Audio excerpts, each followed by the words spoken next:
Olá, oi gente, boa tarde, boa noite, bom dia, com muita alegria, Weber Pinheiro. Olha, Deus é tão bom que tem nos dado a sua graça, nos tem dado a sua misericórdia, né? Vou até mostrar aqui para você, lá fora, eu estou no meu trabalho, então estava escuro até agora há pouco, choveu. Aqui na Flórida é assim, a gente, de um lado da rua a gente usa guarda-chuva e do outro lado a gente usa óculos de sol. Porque literalmente chove de um lado da rua e do outro lado não chove. É uma coisa linda. E a chuva é uma coisa bênção de Deus, né? A chuva significa perdão, sabia?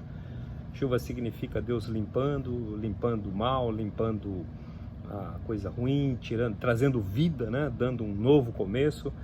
E assim, eu recebi uma foto aqui, que eu vou mostrar para você, depois vou estar enviando. Olha só a foto que eu recebi de uma pessoa que passou, um cliente aqui, e passou atrás da minha loja de carro, e o arco-íris estava bem em cima da minha loja aí, né, desse local de trabalho, e também mais para trás, pegando a minha casa também, que eu moro aqui perto. Olha que coisa linda que é o arco-íris. Isto vem Deus mostrando coisas para nossa vida. Então assim, sabe o que Deus me falou? Falou assim: escuta, tem promessas sobre a sua cabeça, tem promessas para serem cumpridas sobre a sua casa, sobre a sua vida, sobre os seus negócios. E é isso que eu quero repartir com você. Às vezes a gente parece que fica ali um pouco à deriva, um pouco já desacreditado, né? 2020, um ano complicado para o mundo, né? Mas não para aqueles que estão ausentes desse mundo, mas um ano a ser superado, e já superamos também. Mas enfim, esta é a palavra, a pergunta de Deus. Tem promessas sobre a sua cabeça. Tem promessas feitas por Deus vivo e todo-poderoso sobre a sua casa, sobre a sua família, sobre os seus negócios, sobre a sua saúde, sobre o teu corpo. Tem promessas, tem brasas vivas sobre a sua cabeça. E o que nós estamos fazendo? Por exemplo, existe a promessa de Atos 16:31 sobre a sua casa, sobre a sua família, que crê no Senhor Jesus Cristo e será salvo tu e tua casa.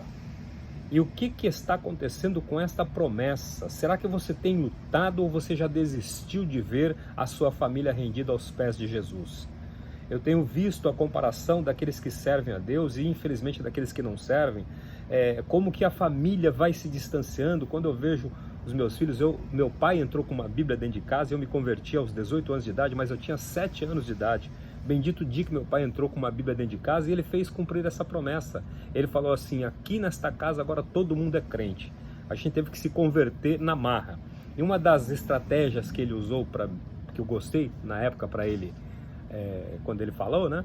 Ele disse o seguinte: olha, Jesus, ele foi convertido e logo ensinaram para ele sobre arrebatamento. Então ele ficou bem perito nisso.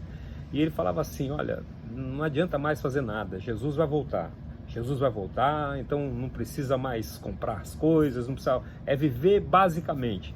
E uma das coisas que ele falou no apelo dele, quem queria aceitar Jesus lá em casa, né? E aí que se não aceitasse, né?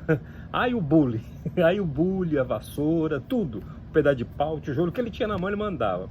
Aí ele perguntou, ele falou assim: olha, inclusive também não precisa nem estudar mais, né? Pensa numa criançada detestando ir para a escola. Pensa na criançada, a gente se converteu na hora. Não precisa ir mais para a escola, né? Eu tinha 7 anos de idade. E assim, a promessa se cumpriu, né? Crê no Senhor Jesus e será salvo tu e tua casa. Então, quais são as promessas que talvez você já engavetou? Você sabe que em Josué, capítulo 14,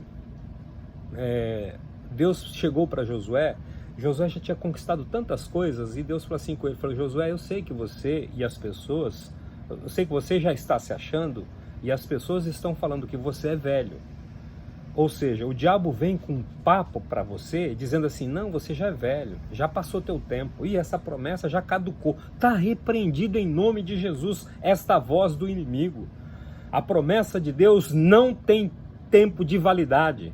A palavra de Deus é a mesma ontem, hoje, sempre. A promessa de Deus não tem um tempo, ela perde, né? Está vencida essa promessa. Não. A minha promessa, toda promessa que sai da minha boca não voltará vazia, diz o Senhor. Toda promessa, toda palavra que saiu da boca de Deus não voltará vazia. Antes ela fará o que me apraz. Ou seja, a promessa de Deus não tem validade a vencer. Ela continua válida. Talvez você possa colocar os tempos, como o próprio Abrão colocou, mas Josué estava lá e ele fala assim, não, já passou da minha época, e já foi o tempo. Já viu essas pessoas que falam assim, Deus quer te dar alguma coisa nova, Deus quer te colocar em uma nova posição, e algumas vezes você pega e fala assim, não, já foi meu tempo. Não, e já não é mais para mim. Talvez Deus esteja querendo te fazer mãe, como ela fez Sara, e você fica dizendo, não é mais para mim. Talvez Deus queira te fazer você gerar um filho, gerar uma bênção, mas você já fala assim, já estou velho demais para isso.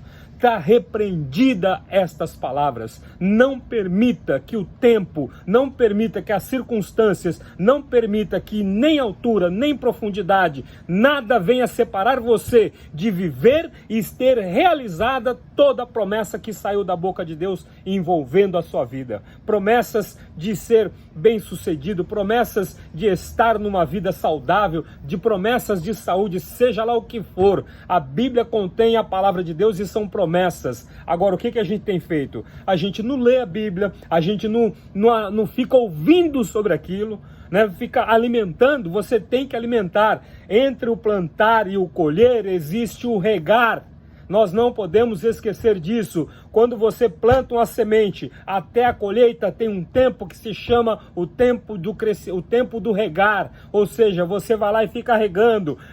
Tem semente que nasce um dia, tem semente que nasce em 30 dias, tem semente que dá fruto 13 anos depois. Mas não importa o tempo de regar. Caleb estava assim, ele falou, olha, eu tenho 85 anos agora, e aos 40 foi feita a promessa para a minha vida. Mas eu estou com 85 e estou tão firme quanto eu estava com 40. O que ele fez? Ele se cuidou, ele regou a promessa de Deus na vida dele, ele não ficou olhando para as circunstâncias, ele não ficou dando atenção para o que as pessoas falavam, assim, meu, já era, esquece, parte para outra. Não, o que é meu, eu me recuso a sofrer falta daquilo que me pertence. Davi falou no Salmo 23, o Senhor é meu pastor e nada me faltará. Em outras palavras, Davi estava dizendo assim, o que Deus me prometeu, o que Deus me deu é meu, e eu não aceito, eu me recuso a sofrer falta daquilo que Deus me deu. Esta tem que ser a tua palavra. O que Deus te deu no ano de 2020? O que o diabo tem tentado roubar? Você precisa ser, o que é meu, eu não abro mão. E aí Josué também, e Caleb fala, eu tinha 40 anos, e ele se comportou com a mesma posição, ou seja, a promessa foi regada. Você rega a promessa como? Lendo a Bíblia, ouvindo testemunhos de outros que viu Deus cumprindo. Fala assim, Deus cumpriu na vida dele, chegou a hora da vida daquele meu irmão, daquela minha irmã, mas vai chegar também a minha hora. E assim, você precisa ir regando com oração, com a leitura da palavra de Deus, porque Deus não é filho do homem para que minta, e Deus não é homem para que se arrependa. Ele prometeu e Ele é fiel para cumprir. Agora eu e você temos responsabilidade. Então este arco-íris que estava aqui agora há pouco, este arco-íris que eu mostro para você, ele estava sobre a minha cabeça. A promessa de Deus está sobre a sua cabeça. A promessa de Deus, e esta promessa tem que ficar ardendo, tem que ser como brasa viva. Não, eu não vou ficar reclamando e nem ficar discutindo com Deus, mas eu fico alegre, eu fico recebendo, eu fico saudando esta palavra. Vai chegar a hora, vai chegar o dia, vai chegar o momento e eu vou viver a plenitude daquilo que Deus prometeu para a minha vida. Então é isso que nós precisamos nos posicionar. As promessas de Deus têm que estar na tua mente, têm que estar alimentadas pela palavra dele, pela confiança, pela fé, pelo amor e pelo prazer de poder sentar no dia e falar assim: Deus é fiel mesmo, ele cumpriu o que prometeu. E assim você precisa se limpar das falsas promessas que muitos profetas, muitas pessoas no âmbito da alma, faz uma confusão, mas se agarra àquela promessa verdadeira, se agarra àquilo que o Espírito Santo falou no teu coração, porque antes dele mandar alguém falar com você, primeiro ele fala contigo. Antes de Deus mandar alguma pessoa trazer uma profecia, uma palavra, ele fala primeiro com você. Sabia disso? Você que às vezes não presta atenção, nós que às vezes não percebemos, aí ele pega e manda situações, manda de indiretas, mas ele primeiro fala no teu espírito, e o que você tem dentro do teu espírito, então você segue, guarda bem e não permita ser roubado, se por causa de tempo ou por causa de qualquer outra coisa que você tenha feito. No caso de Josué, as pessoas falavam assim: Josué, você já conquistou bastante, Josué, você já tá velho, rapaz, agora curte aí, né? Ah, não tenho mais pique para isso, tá amarrado, tá repreendido. Nós temos força e vigor, os que esperam no Senhor renovarão as suas forças, subirão com asas como de águia, caminharão e não se cansarão, terão a saúde restituída, terão as suas forças revigoradas. É esta a palavra. E aí Josué estava lá, e as pessoas falando, que é o que fala com você. De repente falam para você, falam assim: olha, não sei, né, já passou, é melhor você partir para outra, é melhor você esquecer isso. Aí foi: não, aquilo que você recebeu, aquilo que o Espírito Santo está ardendo no teu coração, continua, fale com ele e não abra mão daquilo que Deus te deu. E aí Josué estava sentado, eu acho que já tinham dado uma bengalinha para ele, e Deus ficou irado, Deus ficou chateado, não irado, mas chateado. Deus às vezes fica chateado, a Bíblia fala que o Espírito Santo se entristece. Sabe por quê? O Espírito Santo é uma pessoa como eu e como você. O Espírito Santo tem sentimentos, o Espírito Santo tem boca, o Espírito Santo tem ouvidos, o Espírito Santo tem mãos, ele é uma pessoa com sentimentos, tanto é que a Bíblia fala em Efésios 4:30, não entristeçais o Espírito Santo de Deus. Ou seja, com incredulidade, o Espírito Santo tem sentimentos porque ele é uma pessoa santa, então eles têm os sentimentos. E aí Deus ficou sentido com Josué. O Espírito Santo estava sentido com aquilo, porque Deus chega e fala para ele: Josué, eu sei que você está se achando velho, eu sei que as pessoas estão falando que você já é idoso, que você já é velho. Velho é Satanás e seus demônios. Nós somos novas criaturas. Deus, quando olha para você, ele vê você à sua imagem e à sua semelhança. Deus, quando olha para você, ele não vê você novo ou velho, ele vê você como ele o fez. Deus não vê você como uma pessoa acabada, como uma pessoa feia, horrorosa. Ele te vê como ele o fez. E é assim que você deve se encarar. Não, quando você se olha no espelho, Deus não vê como você se vê no espelho. Deus te vê sarado, Deus te vê alegre, Deus te vê novo, Deus te vê saudável, Deus te vê perfeito. E assim, ele falou para Josué: Josué, ainda tem muita terra a ser conquistada. Sabe o que pode ter acontecido, meus irmãos? Josué estava lá e a vida nossa é falha. Algumas vezes pode ser que Josué, em meio ao tempo, se perdeu em algumas promessas, se perdeu em algumas responsabilidades, ou seja, a promessa que estava sobre a cabeça dele se esqueceu. Quantas promessas de Deus você já esqueceu e quantas outras você está pedindo, e Deus quer cumprir aqueles já prometeu. Então, por falhas nossas, também acontece da gente perder o tempo, porque às vezes um erro, às vezes uma circunstância nos parou. Mas Deus não quer que você chegue no céu com as tuas promessas na bagagem. Deus não quer. A promessa que ele falou é para ser servida aqui. Não vai ter efeito lá no céu. A promessa que eu tenho é para ser usada aqui, enquanto nós estivermos nesta terra. Quando chegar no céu não vai servir, porque lá é tudo novo. Eis que faço novas todas as coisas, é novo céu, nova terra, nova Jerusalém. Não haverá motivos, você não pode ir faltando. Não vamos permitir que isso aconteça, mas vamos desfrutar em vida das promessas que Deus nos deu, uma a uma, sem que se perca. E aí Deus falou assim para Josué: Josué, ainda eu sei que você está se achando velho, eu sei que você está se achando que já não é mais tempo, que você nem precisa mais, que você já até tem demais. Josué foi um grande conquistador, mas Deus falou assim: ainda tem coisas, ainda tem inimigo para ser destituído, tem inimigo que está com a tua promessa. Deus odeia isso, Deus odeia ver o inimigo espiritual ocupando o teu lugar. Deus tem pavor de ver o diabo, Deus tem ira, mas ele não pode fazer nada, porque se você não for lá, se você não tomar atitude, Deus então fica entristecido. Então Deus falou assim para Josué: levante-se desse sentimento, renove a tua mente, renove o teu espírito, renova as tuas forças, levante-se e vá desapossar os inimigos e vá desfrutar daquilo que eu te dei. E assim, hoje, com esta revelação do arco-íris, Deus está nos dando este chamado, nos está chamando a nossa atenção. O que você tem feito com as tuas promessas? O que você tem feito com aquilo que Deus te prometeu? Veja bem, é importante a gente, falando, o arco-íris foi uma promessa vinculada a Noé. Então, apesar de Noé estar vivendo no meio de uma geração de corrupção e maldade, ele teve uma vida reta e íntegra diante de Deus. É isso que nós precisamos. Veja bem como alguns aspectos da vida de Noé, quero falar sobre 4 rapidamente, da integridade. Noé era justo e reto. Não é à toa que Moisés, inspirado por Deus, declara que Noé era varão justo e reto em suas gerações. Essa declaração foi feita exatamente para revelar o contraste entre o comportamento de Noé e os seus contemporâneos, que com certeza não praticavam injustiça.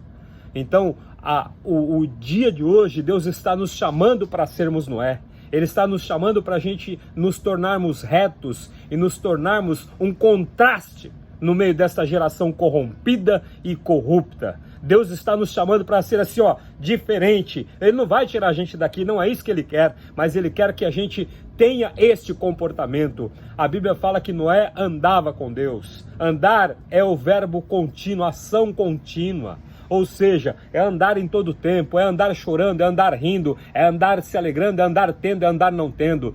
Tal qual Enoque, Noé também é descrito como homem que andou com Deus. A expressão andar com Deus aponta para a sua conduta caracterizada por uma vida de comunhão e obediência a Deus.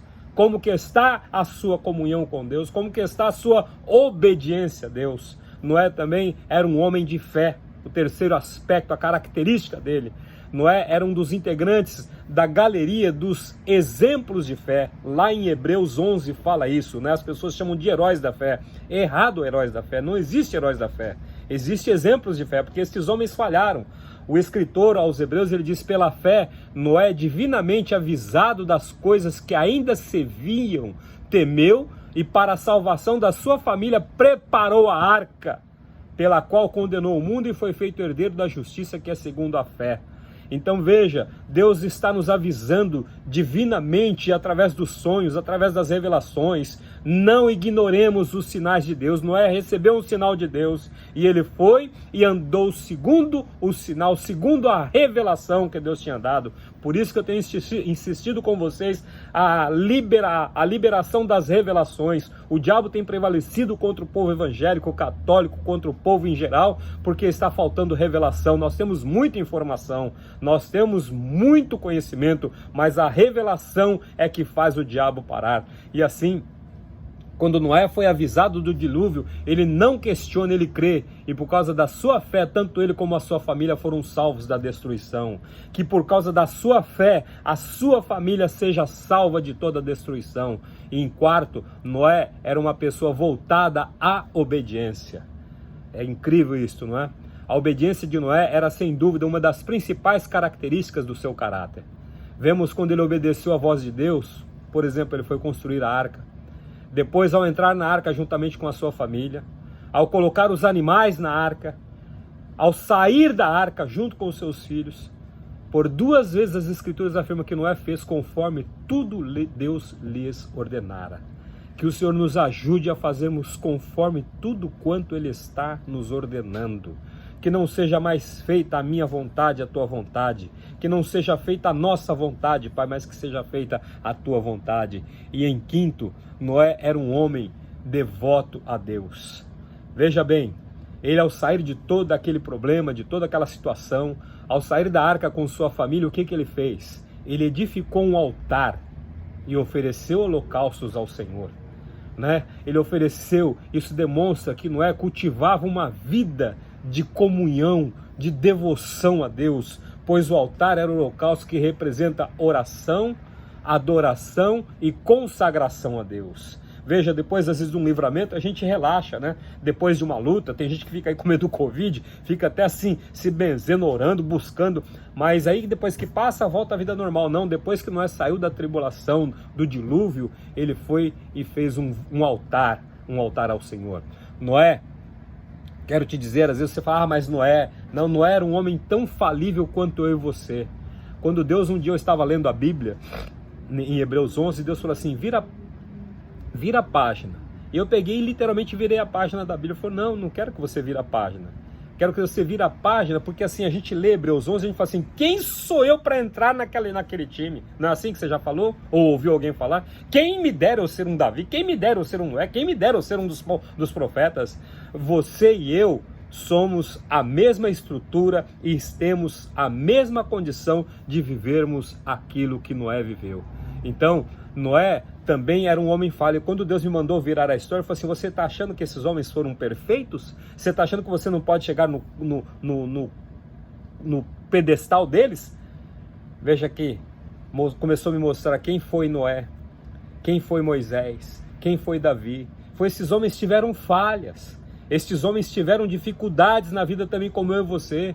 Ela nos revela, a Bíblia é imparcial, ela nos revela tanto as virtudes e qualidades dos personagens, como das falhas e defeitos. Isso também é na vida de Noé. Apesar de ser um homem justo, reto e andar com Deus, Noé, após o dilúvio, teve alguma dificuldade. Nós aprendemos que precisamos ser vigilantes o tempo todo. E por fim, o que o arco-íris representa? O arco-íris representa um novo recomeço. O propósito divino era fazer com que o dilúvio fosse tanto destrutivo, mas como construtivo. Deus tem um tempo construtivo. Através do dilúvio, Deus estaria destruindo o que era ruim e estabelecendo um novo começo para a humanidade. Deus tem um novo começo. 2020 foi o ano que Deus escolheu para você ter um novo começo. Não aceite só porque tem um ataque do maligno.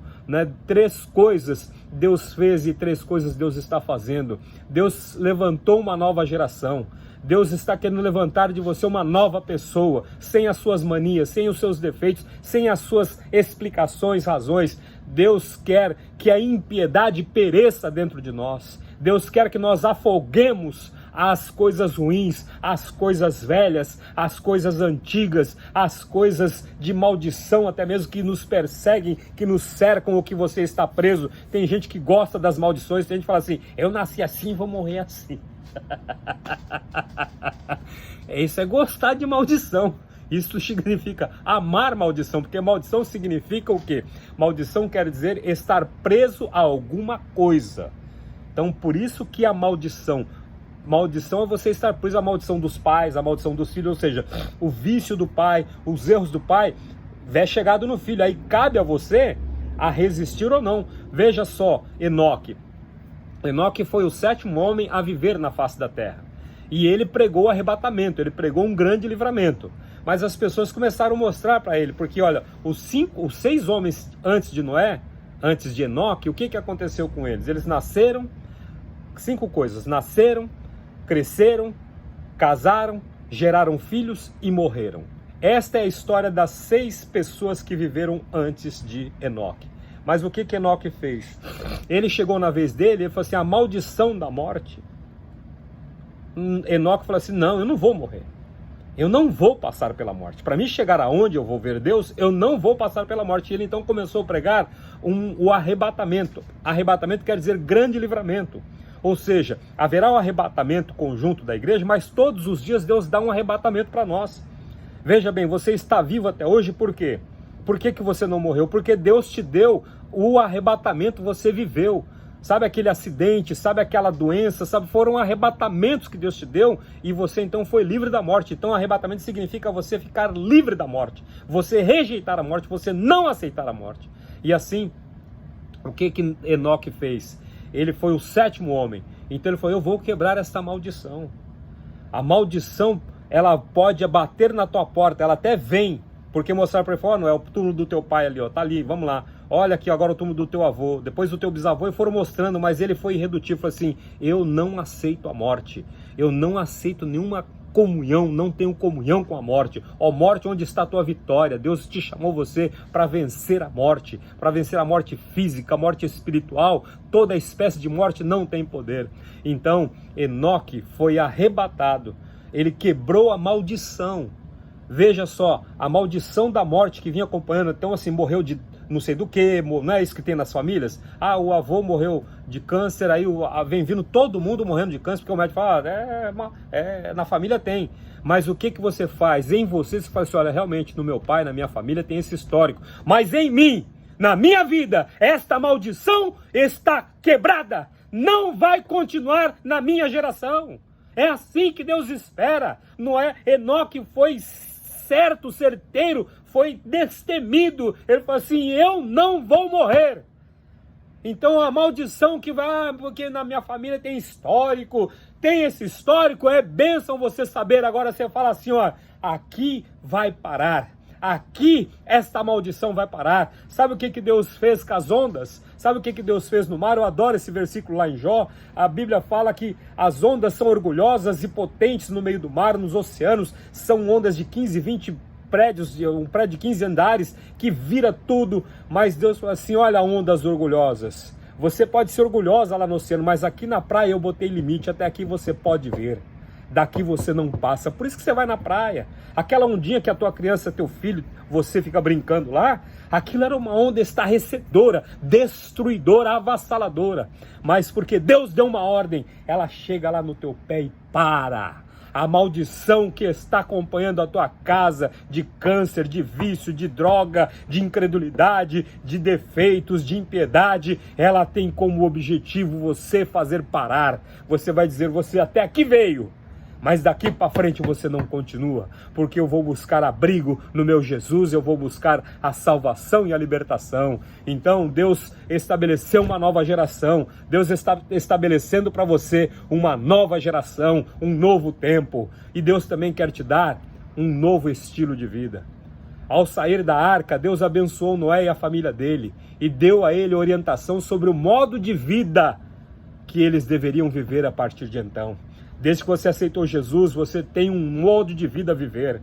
Vá ver a alimentação que Deus mandou lá em Gênesis 1 e 2. Vai ver como que você está comendo errado. Vai ver como que você está bebendo errado. Vai ver como que você está andando e fazendo errado. Deus deu um novo estilo de vida. Deus te está propondo você andar nesta novidade de vida. A história de Noé aí nos mostra que Deus, com o arco-íris, Deus faz um novo pacto. Deus estabeleceu um pacto com Noé. Ele promete nunca mais haveria um dilúvio na face da terra.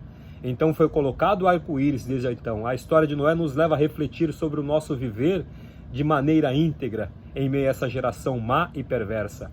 Noé não se deixou levar pelas práticas pecaminosas de sua geração. Ele estava no meio daquela geração, mas ele não se deixou levar. Por isso achou graça diante de Deus e foi poupado. Em nome de Jesus, que você e sua família seja poupada. Como eu tenho dito, Covid, eu e a minha família não seremos portadores nem transmissores desse maldito coronavírus. Você tem que profetizar isso, escrever isso. Semelhantemente, Deus vai nos proteger, como Ele protegeu Noé. Deus vai nos proteger e nós não seremos inundados neste mundo de pecado, neste mundo de destruição, mas seremos guardados e livres do juízo vindouro. Que Deus nos ajude, que Deus te ajude e te abençoe hoje e todo sempre. Que as promessas de Deus, você agarre a elas e elas se cumpram. Eu dou uma ordem, eu te abençoo. Que este ano de 2020, a bênção do Senhor se manifeste. Que você venha viver o melhor de Deus que já chegou. Antes do Covid-19, Deus já entrou com bênçãos, Deus já entrou com uma palavra de revelação, e todo prejuízo causado, esta profecia que Deus me manda profetizar, todo prejuízo pelo coronavírus causado será restituído com lucro dobrado, inclusive as vidas. É assim que Deus quer, é assim que Ele te quer. Se posicione, vamos lá, faça com que as promessas de Deus se cumpram na sua vida. Deus já ordenou, agora se aproprie e tenha estas características de Noé e viva a promessa de Deus. Bênçãos e beijos no teu coração. Weber Pinheiro, Deus te abençoe.